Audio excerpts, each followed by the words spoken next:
virtually. I'm James Van Osdol, and Car Con Carne is brought to you by Alex Ross Art. I'm recording this on the second day of July. The San Diego Comic-Con is just a couple weeks away, July 20th through the 23rd in San Diego, and Alex Ross Art will be there. Whenever Alex Ross Art is at a convention, it's a big deal. It's an area you want to stop by and linger at for a while. In fact, visit on multiple days. Alex Ross Art will be in booth 2415 at the San Diego Comic-Con. Stop by and visit if you're going to be in San Diego, or just visit alexrossart.com.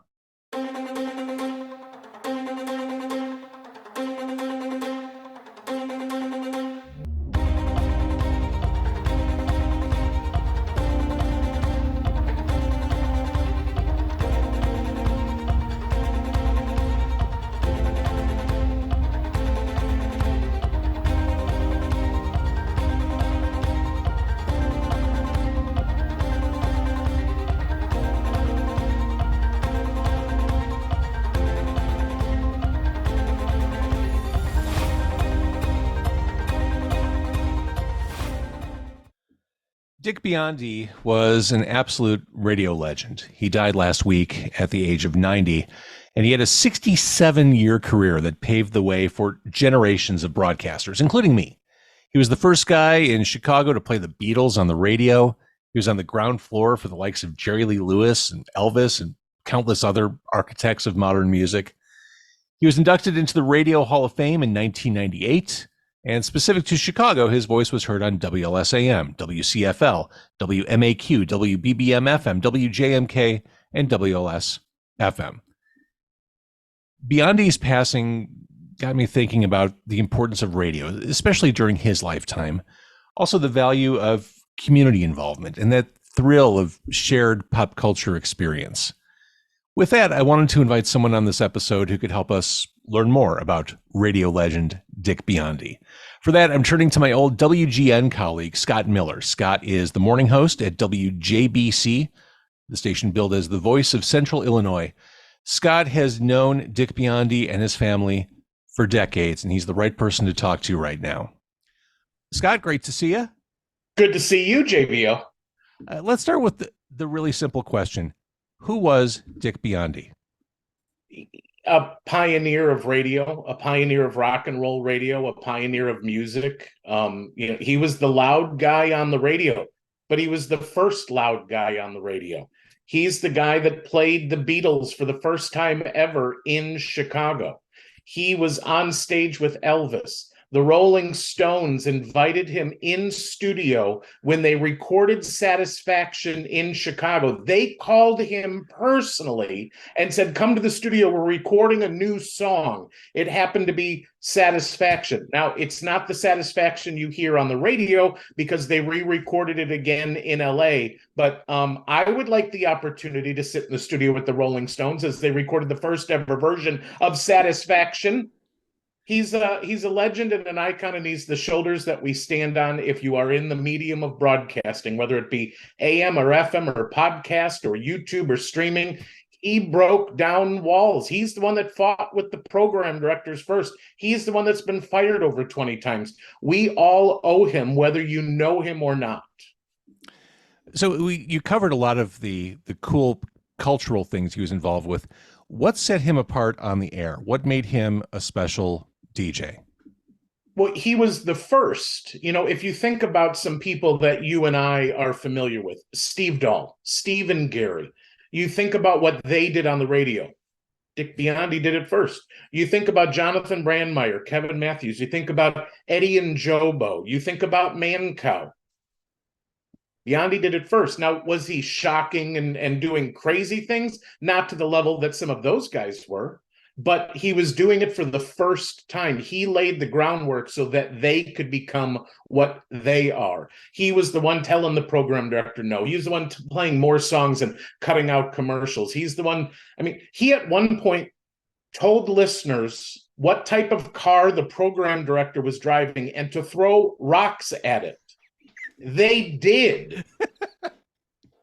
The boss called him and said, hey, I'm going to stop by the station, and me and my wife are going out to dinner. We'll be there in about 5 minutes. He went on the radio and said, my boss is pulling up in a whatever 57 Chevy aim at him. People did. He was the first to do it all, but he was also the first to, be positive. Sure, he was loud and crazy, but he was never loud, crazy, and negative. You think about the city of Chicago. You're either a Cubs fan or a Sox fan. You either love the Bears or you hate the Bears. Dick Biondi wanted Chicago to win. Anytime a team won, he celebrated them on the radio. There was no one side or the other. He wanted greatness for everybody. And if you ever had a chance to meet him, whether you were an artist or a listener, he treated you like family. He would throw his arm around you, and he would give you the radio station hotline. You worked in radio for many, many years. I used to listen to you. There's a hotline number for the boss to call and yell at you. There's a hotline number for the artists to call to do an interview. Right. Dick Biondi gave that to every human he ever met. I can't imagine. If you called Dick Biondi on the hotline, it was normally busy because it was one of his fans that were calling. Why not call the normal listener line that we would publicize on the radio? No, he would give them the hotline. He'd say, call me after 8. And we all would. That's amazing. All right. So, Scott, reading your social media post, and I mentioned in the introduction that you knew him and worked with him for decades. This quote right here: at 12 years old, he put me on the radio for the first time. And in that moment, I knew what I wanted to do for the rest of my life. Little did I know that was the start of 33 years of friendship. So explain your relationship with Dick, starting with you as a 12-year-old boy. So mom and dad were divorced, and on the weekends I would go to my dad's house, and during the week I would be at mom's house. Well, we all listened to Oldies 104.3. It was the oldies station in Chicago, and we always listened. Dick Biondi did nights, so if we were in the car, Dick Biondi was on the radio, and we didn't listen to anything else. I didn't listen to Q101 or B96 or WGN. We listened to Oldies 104.3. So I grew up listening to 50s, 60s rock and roll. And then I found out Dick Biondi was going to be doing a live broadcast from the auto show in February at McCormick Place at the Jeep Eagle dealership. Yes, I'll get the plug in. I don't know who did. My mother or father drove me to the auto show. We loved the auto show, but Dick Biondi was never at the auto show. Well, this year he was. So I went to go meet him, and I wanted to get an autograph. There was a big, long line of people. He had plastic bags that said Jeep Eagle, and he was signing them with a black Sharpie. And I get up to the table, and he says, "What's your name?" And I said, "Scott Miller." Well, there was another radio DJ on Oldies 104.3 named Scott Miller. So Dick's eyes lit up, and he goes, "Your name's really Scott Miller?" I said, "Yeah." He goes, "Get up here. I'll let you do the weather." And at 12 years old, he put me on the radio, on CBS radio, to do the weather in Chicago. And in my prepubescent voice, I said it was 34 at O'Hare, and it was 29 at Midway. And he said, "Eat your heart out, America." And we took a picture together. And he said, "Where are you from?" I said, "Orland Park." He said, "I'll be down there next weekend doing my show from another used car dealership." He said, "Come and see me." So at 12 years old, I asked my mother or father, "Can you drive me to whatever dealership this is?" They drove me there. I get out of the car. He goes, "Little Scott Miller, get up here. I'll let you do the weather." From 12 until 18 years old, I did the weather for Dick Biondi on Oldies 104.3 every Saturday between 2 and 6 p.m. That's amazing. I never knew what I wanted to do. I didn't know if I wanted to be a firefighter, a lawyer, a veterinarian. The moment he put me on the radio, something exploded in my head and said, I can do this and make a living and have fun. And there's been nothing stopping me ever since. So how did your relationship with Dick evolve through the years? Obviously, you worked together more professionally than doing the weather at the auto show. Yeah, I mean, honestly, when I've been fired a lot in my job, as was Dick Biondi. And to have Dick Biondi on your resume, I was never, ever employed. It was always a friendship. It was always a mentorship. So from 12 to 18, 12 to 16, my parents would drive me. And then from 16 to 18, before I went away to college, I would drive myself from Cary, Illinois to Joliet, Illinois. It didn't matter where they were. I didn't go to the high school football games. I didn't go to prom. I didn't go to homecoming. I was on the radio with Dick Biondi my entire life. So as I got older and he realized that I just wasn't a kid hanging on because he was famous, I wasn't somebody hanging on because that's who my mother grew up listening to when she was 16 years old. I was doing it because I had a passion for it. And he saw something in me. So after I became a young adult, he then would say, hey, me and my wife, we're going out to dinner after the remote. Would you like to come with us? And we'd go out to dinner. And then a year later, he'd say, hey, after this, I'm going to be doing a sock hop. See, that's something not everybody knows. He worked 6 days a week on the radio. For the most of it, it was 7 to midnight, Monday through Friday, and then 2 to 6 on Saturday. Well, after the Saturday show, he would go to local high schools and churches and do sock hops. At Brother Rice High School, it was 2,000 people.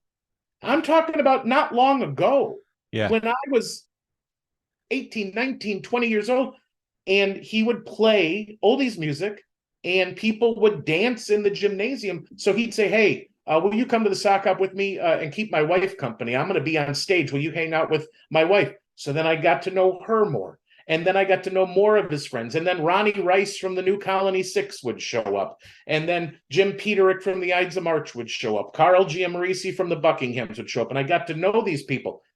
So then people started asking if I was Dick Biondi's son, because I was always around. So Dick and his wife said, yeah, that's our kid. And they would just chuckle. Well, that just became a thing. And now they consider me their kid. Without them, I really would have nothing. I mean, I don't know what I would do with my life without them. I really have no clue. So 33 years later, Dick retired in 2017. He had a leg ailment, spent time in the hospital a little bit, and we just became even closer because I'd just go hang out at the house and chit chat with him, and we'd talk radio, and he'd make sure the program director wasn't picking on me, and he'd ask about, stations. Hey, how's this station doing? Are there new people there? And he wanted to stay connected and plugged in the entire time, even when he wasn't working. So much to take away from what you have just said. Starting with mentorship, it's something, it takes someone who is confident and accomplished to want to be a mentor to others, to bring other people up, to lift them up in their industry. And everything I've heard, especially from what you're saying, is that was a role he was perfectly happy in. Because it happened to him. He started in radio at 8 years old in Endicott, New York. And he was walking downtown, and the radio DJ was on the radio, and it was a big glass window, and Dick was staring at the radio host. And the host said, hey, kid, can you read? And he said, yeah. He said, come in here. And the guy handed him a piece of paper and said, read this commercial live on the radio. And that's what Dick Biondi, it blew up in his head. He said, I'm going to do this for a living. And he went home, and his parents said, we just heard you on the radio. That magic that happens, to know that you're sitting in a room talking into this stupid black microphone, and then on the other end of it are hundreds of thousands of people that have heard every word you just said, and that puts some gravitas to it. That gives you, it blows your ego up. It makes you feel loved. It fills a void. It makes you feel like you're king of the world. And if you can make a career out of it, and he did for 67 years. Another thing you mentioned is this notion of how he respected the audience. I mean, we both in modern days have come up through radio stations where the audience, even with social media, the audience is kind of kept at arm's length. It sounds to me like he was always very cognizant of the fact that without them, he wouldn't exist. If you talk to anybody that worked with Dick Biondi over the years at any other radio stations he was at, he would throw his arm around a listener and talk to them one-on-one as if the room was empty. He would do live broadcasts to collect toys for Tots, and he would go live for 36 hours from a mall, nonstop 36 hours broadcasting live.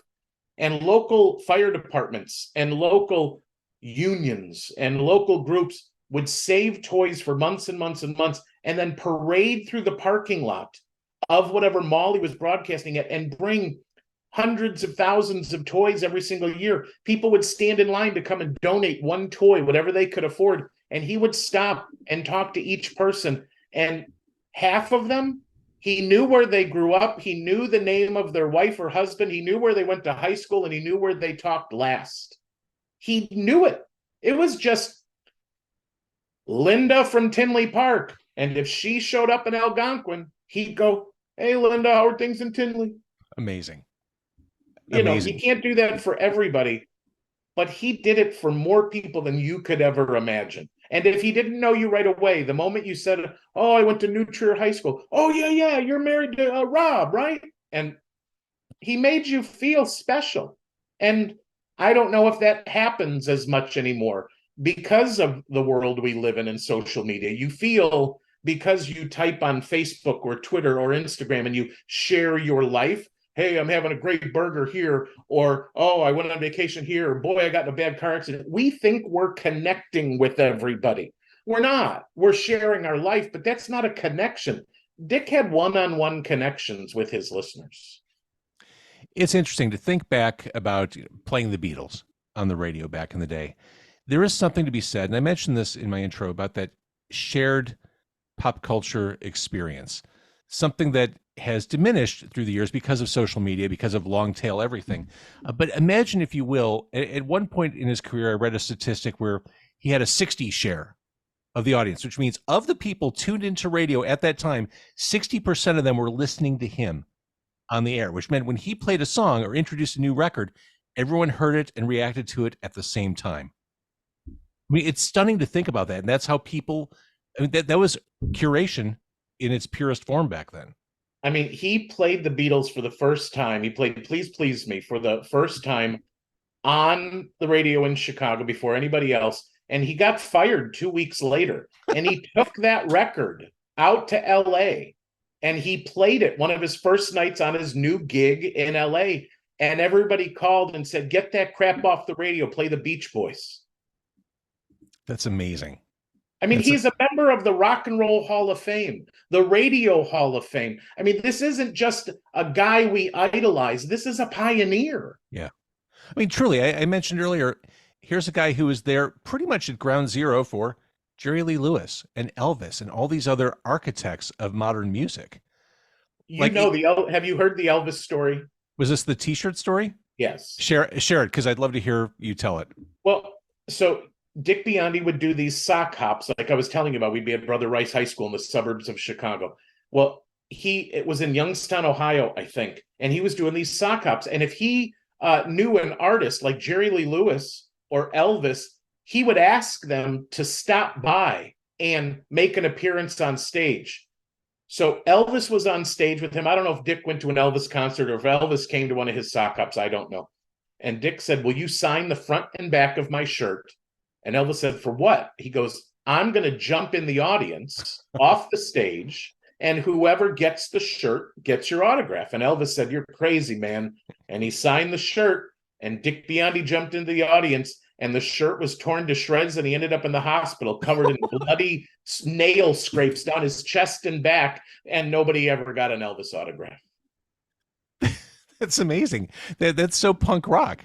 So, like, here's something else that, in the world of radio, when I used to listen to you on the radio, would an artist ever show up, knock on the door, and say, "Here's a song that we're about to release, but nobody's ever heard it before, and you play it first"? Would the artist come to you, or would you hear from your program director or music director or from the label? Would an artist ever come to you and give you something and say, "Put this on"? A major artist? Oh, certainly not. And these days, even if that were to happen, there's every likelihood that no one would be at the radio station to receive them.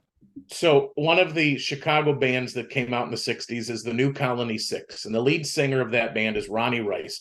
Ronnie Rice went to Dick Biondi's house and knocked on the door and said, "Here's our latest record. Will you play it?" And he did. And the New Colony Six became chart toppers in Chicago. He did that for the Buckinghams, for the Ides of March. There would not be a Three Dog Night without Dick Biondi. Dick Biondi took Chuck Negron from Three Dog Night out on a military tour. They would tour military bases in the U.S., and Dick just found musicians that would go and entertain the troops. And that's what got Chuck Negron's voice to a place that he felt confident to go start a band. And Three Dog Night was born shortly thereafter. Like, there is so much impact I don't think people realize. For sure. And that closeness to the musicians. We hear lots of talent on the air who talks about music, who shares stories that they read about musicians, but they're not actually engaging with the musicians in real life. That's a big deal that Biondi had those relationships. So there was one point, and pardon me if I get the artist wrong, I think it was Jackie Wilson, but don't hold me to it. Dick went on the radio, and I don't know where he was, Chicago, LA, I don't know. And he said, hey, this is the last night of my radio show. I'm being let go because of advertising. We don't have enough advertisers, or there's not enough money to pay for the show. So this has been a blast. Thank you so much. I love you. And I'll talk to you again soon, somewhere up and down the dial. And Dick went to the local tavern or something right after his show. And I believe it was Jackie Wilson was sitting at the end of the bar and said, Biondi, come here. And Dick sat down next to him, and he opened up a briefcase that was full of money and said, take this to your boss and keep your show on the radio. I can't even imagine that. I can't even. Right. It's unbelievable. It is unbelievable. I want a briefcase full of money. Oh, right. There was a time that Dick came down into the lobby of the radio station, and he had made some comment on the radio. It wasn't worth overreacting to.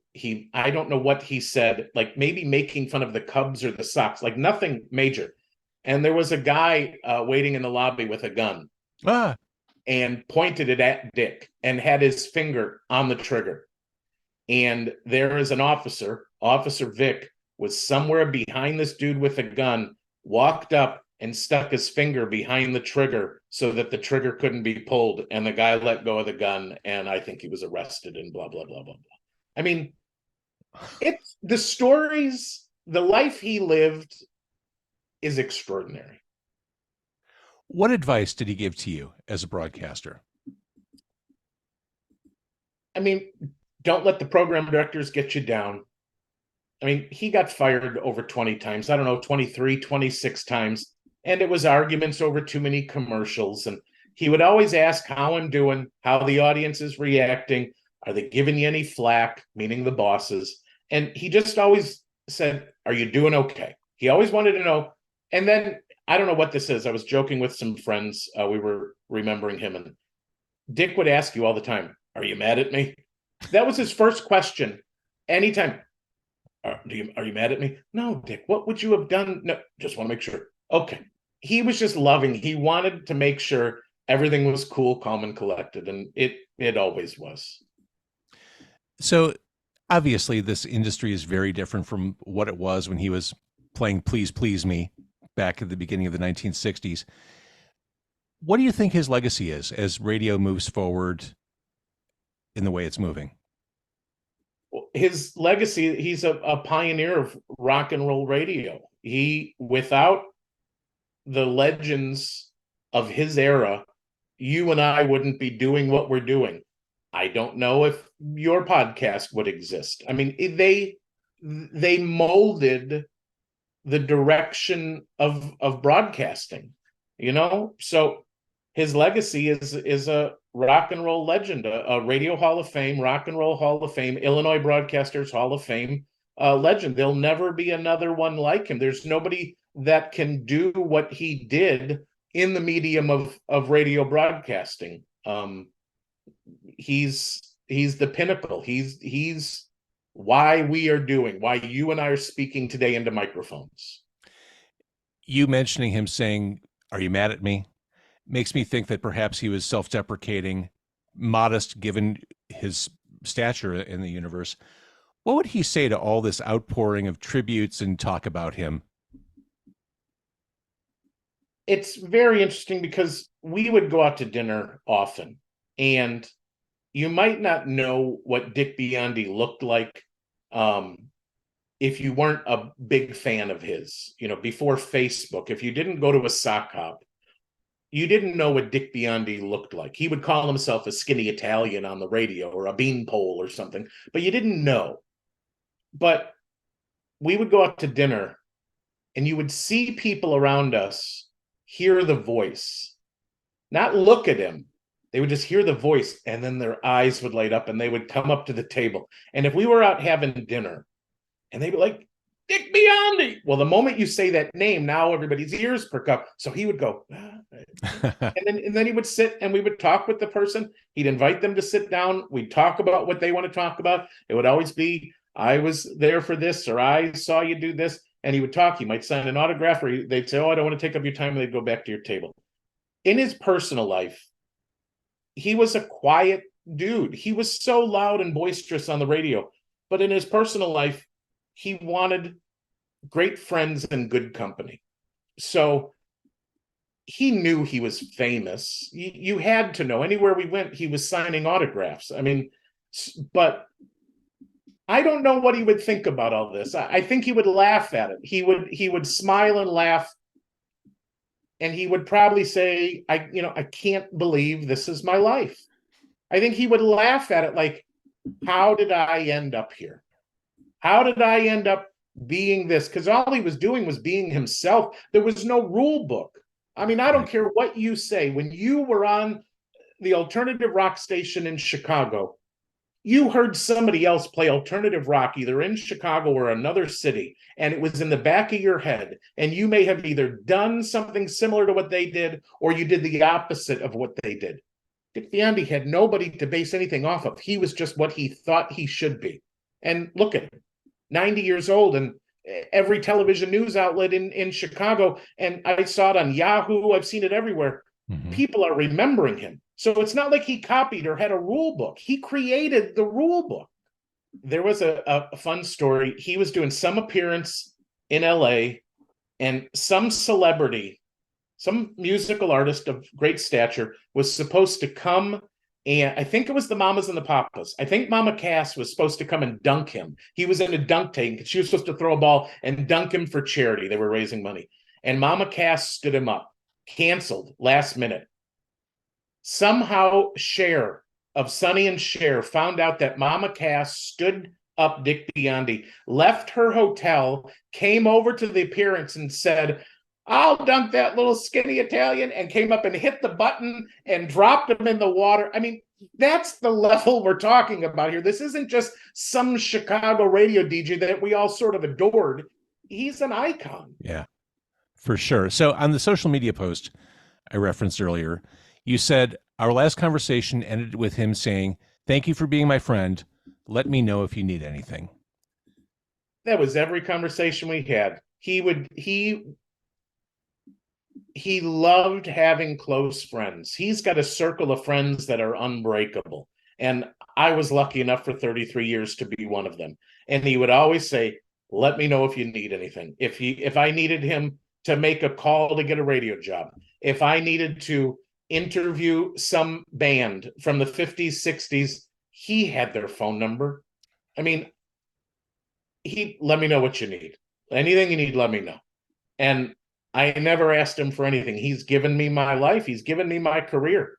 And I would say, thank you, Dick, and let me know if you need anything. And we would just laugh, and that was it. So he was just, he was one of the best. A remarkable man. All right, Scott Miller, we can hear you in the Bloomington Normal area as part of WJBC, the Scott Miller Show, every weekday morning drive. You had such great memories and stories. Thank you for sharing. Thanks for having me. Thanks for letting me remember my friend.